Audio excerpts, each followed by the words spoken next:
nós fazemos após uma leitura, após uma contação de histórias aos nossos filhos, é tão importante quanto a própria história, quanto aquele momento que nós estamos lendo para os nossos filhos. E às vezes nós conseguimos conquistar os nossos filhos ali ou afastá-los. Por vezes, né, os pais contam uma história, leem uma história à noite, antes do filho dormir.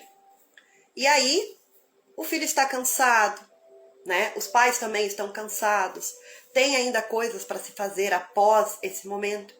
E aí se conta a história e se guarda o livro. Não se faz nenhuma ação após essa contação de histórias. Isso acontece bastante nas nossas famílias, sim, porque às vezes é o momento que nós temos para lermos para os nossos filhos, né? Antes deles dormirem. Ou às vezes no momento do dia que após também precisa dar sequência, né? Para a vida tem outros afazeres e a gente precisa dar sequência. E não tem nenhum problema isso acontecer.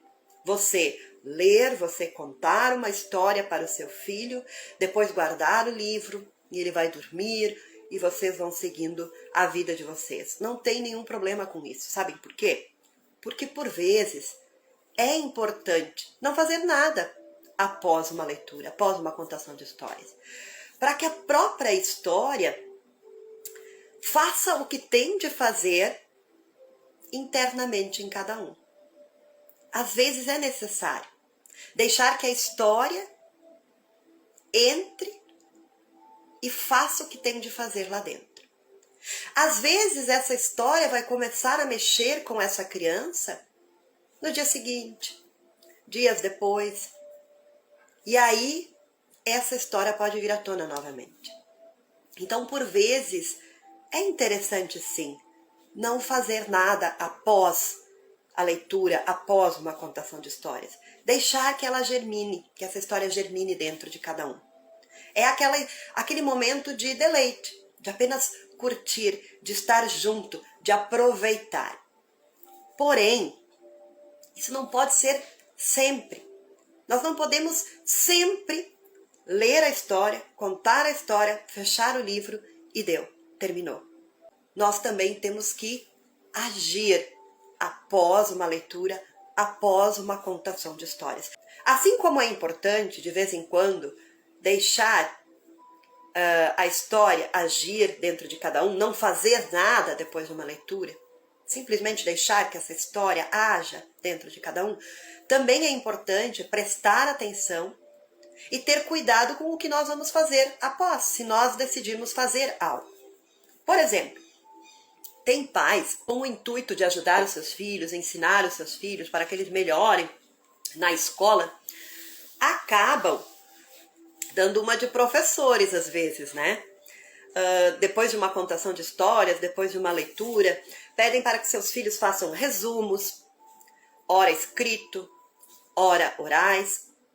E aí a criança está lá, depois de uma história que ela ouviu, depois de uma história que ela leu com o pai ou com a mãe, está lá escrevendo, né, o que ela lembra da história, ou falando de forma oral.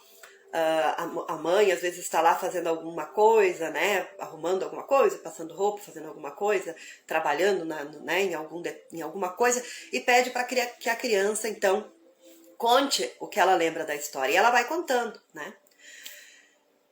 Nós temos que ter cuidado com isso, tanto em casa como na escola. Eu já trago isso em oficinas para professores, por exemplo, que nós temos que ter cuidado de não estarmos sempre fazendo a mesma coisa depois de lermos ou contarmos uma história para as crianças. Porque às vezes nós queremos cativar as crianças fazendo essas atividades e nós fazemos o contrário. Por quê? Porque para algumas crianças não é fácil fazer um resumo, não é fácil falar oralmente.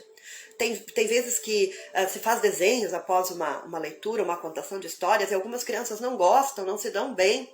E aí quando chega esse momento de ouvir uma história, isso para ela não é mais prazeroso, porque o que vem após é sofrido. E ela não gosta. Então isso pode estar acontecendo em casa também.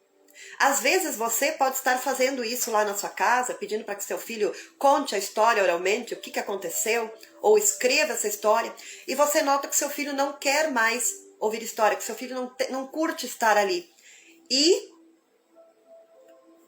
a resposta pode estar nisso que você está fazendo após. Porque isso é cansativo. Lá pelas tantas, isso se torna cansativo, isso se torna chato.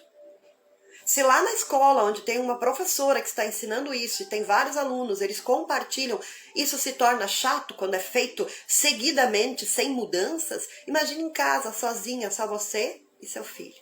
Então nós temos que ter cuidado. Às vezes com o intuito de ajudar os nossos filhos a melhorar, né, na escola, a gente faz atividades assim, pensando que estamos ajudando, mas no fundo, pode até ser no início, mas depois isso começa a atrapalhar, porque o seu filho vai começar a querer não ouvir mais histórias, ele não vai gostar mais daquele momento e também não vai querer mais isso lá na escola, porque isso está sendo enjoado, cansativo. Então nós temos que ter esse cuidado.